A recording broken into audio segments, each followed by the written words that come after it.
جب حضرت علی مردوں کے بیچ میں نہیں بیٹھ سکا، اتنے بڑے مرد تھے، وہاں پر حضرت علی نہ بیٹھ سکا اور جا کے میدان میں کھڑے ہو گئے، اور یہاں پہ عورت کے بیچ میں فاطمہ زہرا رضی اللہ تعالیٰ عنہ کے ادھر گھر میں کیسے گھر میں بیٹھ سکتے تھے؟ جبکہ وہاں پر اس میدان میں پکارنے والا عمرو بن عبد ود تھا، تو اس میدان میں پکارنے والا فاروق اعظم حضرت عمر فاروق تھا، تو وہاں پر بھی تو مقابلہ عمرو بن عبد ود سے تھا اور یہاں پر مقابلہ عمر فاروق سے تھا، تو کیوں نہیں باہر نکلے؟ کہ ڈرامے رچاتے ہیں، لوگوں کو سمجھاتے ہیں کہ گھر جلا دیا گیا اور حضرت علی باہر نہ آئے، تو آپ کے گھر کو کوئی جلا دے، آپ کی بیوی کو کوئی زخمی کر دے، آپ کے گھر میں کوئی آگ لگا دے، تو پھر بھی آپ باہر نہیں نکلیں گے؟ یہ تو عام مرد کی غیرت کے بھی خلاف ہے، یہ تو عام مرد کی غیرت کے خلاف ہے۔ آپ حضرت علی کی بات کرتے ہیں رضی اللہ تعالیٰ عنہ کی، جو ہر میدان میں آگے تھے،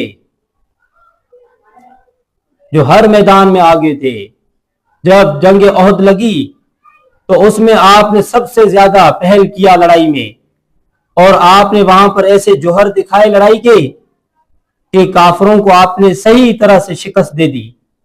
اور لڑائی کے اندر آپ جمے رہے، آپ پیچھے ہٹنے والوں میں سے نہیں تھے، آپ ایسے لڑے۔ تو ہر میدان میں حضرت علی رضی اللہ تعالیٰ عنہ نے، حضرت علی نے وہ جوہر دکھائے ہیں، وہ لڑائی لڑی ہے جو تاریخ گواہ ہے۔ لیکن جب کہ حضرت علی کے دروازے پہ کوئی آگے آگ لگائے، حضرت علی کے گھر والوں کو کوئی زخمی کرے، تو حضرت علی بیٹھے رہے، تو ایسے شیر کا تو پھر کوئی فائدہ نہیں ہوا،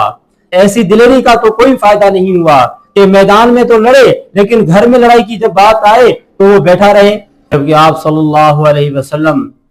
جنگ پر جا رہے تھے، جنگ تبوک پر، تو نبی صلی اللہ علیہ وسلم نے حضرت علی کو گھر میں رہنے دیا کہ یہاں پر خیال کریں، یہاں پر منافقین کی بہت زیادہ چالیں ہیں۔ تو وہاں پر جب حضرت علی نبی صلی اللہ علیہ وسلم لشکر کو لے کر روانہ ہو گئے، تو جب حضرت علی نے سنا کہ لوگ اس طرح کی باتیں کر رہے ہیں، تو حضرت علی اپنے گھر میں بیٹھ نہیں سکے اور فوراً ہی وہاں سے نکلے اور نبی صلی اللہ علیہ وسلم کو راستے میں آ کے ملے۔ تو نبی صلی اللہ علیہ وسلم نے فرمایا، علی آپ کو مدینے میں چھوڑ کے آیا تھا، آپ میرے پیچھے کیوں آئے؟ علی رضی اللہ تعالیٰ نے فرمایا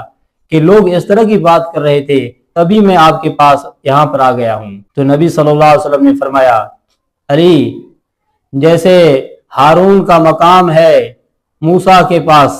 آپ کا بھی میرے پاس ایسا مقام ہے، لیکن میرے بعد کوئی نبی نہیں ہے۔ تو حضرت علی رضی اللہ تعالیٰ عنہ خوش ہو گئے اور فوراً ہی وہیں سے واپس ہو گئے۔ تو حضرت علی تو